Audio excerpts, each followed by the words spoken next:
Okay, I'm going to read you a story. It's called The Last Light on Ridge 47. War does not announce itself with glory. It arrives with smoke, silence, and fear. Ridge 47 was supposed to be quiet, just another frozen line on a forgotten map, tucked between jagged mountains and endless night. The kind of place commanders talked about briefly and soldiers never remembered unless something went terribly wrong. And on that night, it did. Private Elias Ward was 22 years old, young enough to still write letters home he never mailed, old enough to know fear intimately. He wasn't a hero. He didn't think of himself as brave. He was a radio operator. Thin gloves, heavy pack, heartbeat always louder than the static in his headset. The outpost housed 12 soldiers, 12 names, 12 lives, and one failing generator. At 2:17 in the morning, the power died.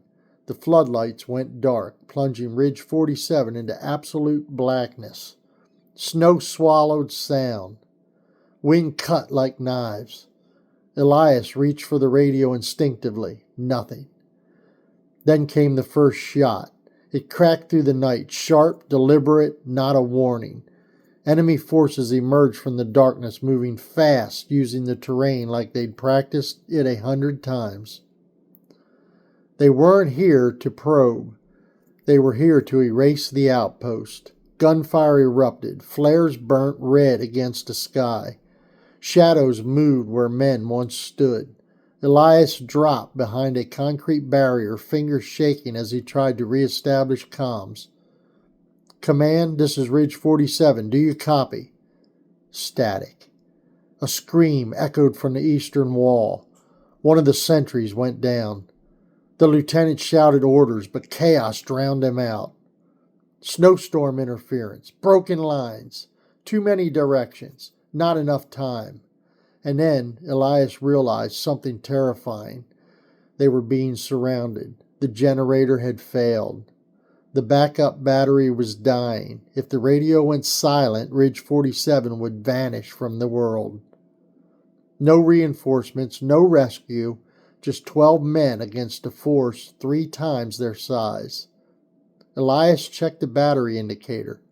5%. He swallowed hard. He wasn't the strongest, he wasn't the best shot, but he was the only one who could make the radio work. He crawled through the snow as bullets tore overhead. The comms tower stood 50 meters away, exposed, unprotected, silhouetted against the mountains. Reaching it meant crossing open ground.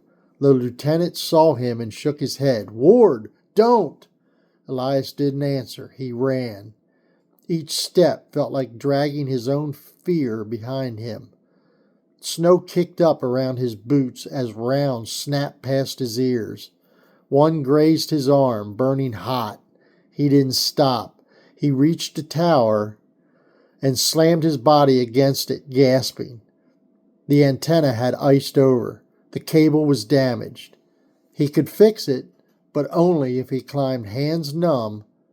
Elias scaled the frozen rungs and howling like it wanted to tear him off the mountain.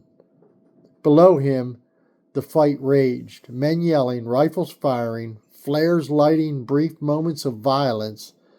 Halfway up, a round struck the metal near his head. He froze. For the first time that night, fear overwhelmed him. He thought of home, of warm kitchens, of mornings that didn't smell like gunpowder, of a life that could still exist if he just climbed back down. Then the radio in his pack crackled weakly. Ridge, signal fading. Someone was trying to hear them. Elias climbed higher. At the top, his fingers barely worked.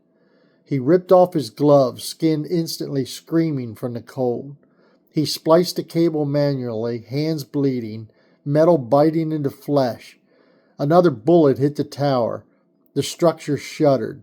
Elias pressed his forehead against the steel and whispered, "Please, just work."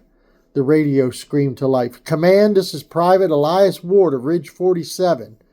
We are under attack. I repeat, under attack. Coordinates. A shot tore through his side. Pain exploded, white and blinding. He nearly fell, but he finished the transmission. He repeated the coordinates again and again, louder, clearer.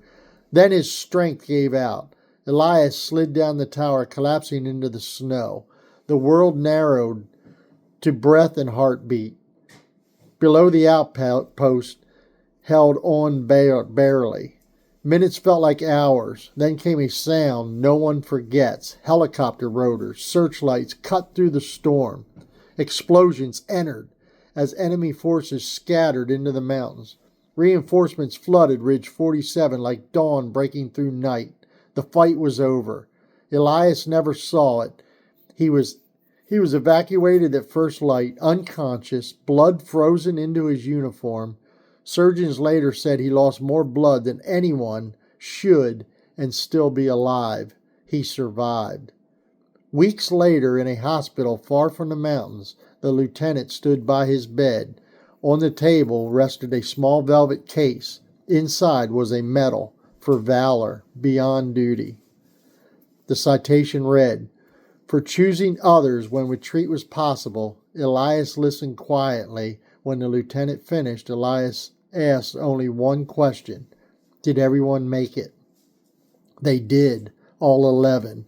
Ridge 47 still stands today, not because it was strong or important or remembered by history, but because one ordinary person refused to let it go silent.